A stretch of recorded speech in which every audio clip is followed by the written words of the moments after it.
On today's Community Wednesday, let's break down the Modern Warfare MP5.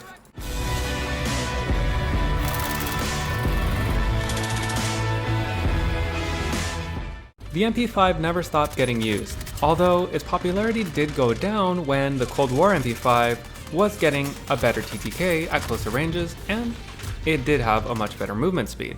But now that the Cold War MP5 got nerfed, the Modern Warfare MP5 does have a better TTK up close, so now the two are kinda balanced. The Cold War MP5 has better movement speeds and better TTK at longer ranges, and the Modern Warfare MP5 has better TTK up close, but not as good movement speed. So before we get into the stats, let's break down the build.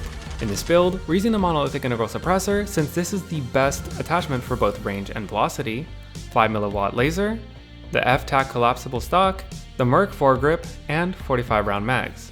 And if you feel like being a little bit more aggressive and don't mind taking a small hit to your hipfire potential, then swap the Merc foregrip for sleight of hand. So let's get into the stats, starting with mobility. Its ADS time is an amazing 180 milliseconds. Its reload and reload add times are 2.06 and 1.8 seconds, which is great, and you also don't have to worry too much about emptying your entire magazine. And its mag cap is 45, so you will be emptying that magazine quite a lot. And its movement and sprint speeds are actually pretty good, and even though they're being slowed down by the Merc foregrip, it is still decent. Nowhere near Cold War levels, but it is still decent. And its ADS strafe speed is 2.37 meters per second, which is pretty good. But remember, you won't be strafing too much since you will be hip firing most of the time. And its sprint out and tac sprint out times are 105 and 180 milliseconds, which is great. But its aiming stability is 2.5T, which is kind of expected for such a in-your-face build. And its bullet velocity is 625 meters per second, which is actually a lot better than I expected, but you won't be stretching ranges because of its recoil and its stability.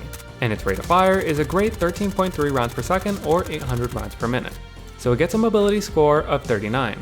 Its recoil is pretty diagonal and it spreads out a lot, so you will not be stretching this past 22 meters. And this is what its hipfire recoil pattern looks like. But since we're only judging the ADS recoil, it gets a recoil score of 22. For its damage, it has a drop-off point at 11 meters and another at 20. In the first damage range, its head, upper torso, and lower torso TTKs are really great, and its limb TTKs are pretty average. But since you'll be pretty close, you're probably going to be getting that great 8 shots to kill. And if you get 1 headshot, you can reduce your shots to kill by 1, which is just insane for an already great time to kill. In the second damage range, it's really not that great and you will be losing too many assault rifles. So just try not to use the MP5 past 11 meters. And in the third damage range, just forget about using it because these TTKs are worse than long range assault rifle TTKs in their second damage range. And in this 20 meter area, they're still in their first. You will be losing to absolutely everything. So it gets a damage score of 50.1. And when we add up all the categories, it gets a final score of 111.1. So when I said this was a very in-your-face weapon, I wasn't lying, and that is the best way to run the MP5. You want to run around and rush things and get up in their face and hip fire. Hip firing means that your accuracy won't be that great, but you will be keeping your amazing movement speeds. When you engage other targets, they're probably going to be ADS, so they're going to be moving much slower than you and they'll have a much harder time tracking. If you add in some bunny hops and some drop shots, there's pretty much no chance that they can win the fight. And if you're aggressive enough, with that great TTK, you can easily take out 2 or 3 people before they deal enough damage to take you down. But that's the thing, if you're not being extremely aggressive with this, and if you're not hip firing, you're probably going to be losing a lot of gunfights. Sure, you can ADS every now and then, but you mainly want to hip fire. And you need to be extremely aggressive and push people. Anything above 11 meters will pretty much beat you no matter what. However, we can't forget about the OTS-9, and I did a full video on it if you want to check it out. Everything the MP5 does, the OTS-9 does it better. Its mobility is much better because it is a Cold War weapon, and while its bullet velocity is a tiny bit worse, its rate of fire is high enough that it makes up for anything and gets much better TTKs in the first damage range.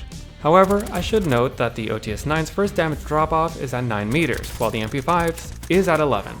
So the MP5 can stretch out for 2 extra meters. But remember, this is a hipfire build, and while you can technically ADS with it, its recoil is not as good as the OTS-9.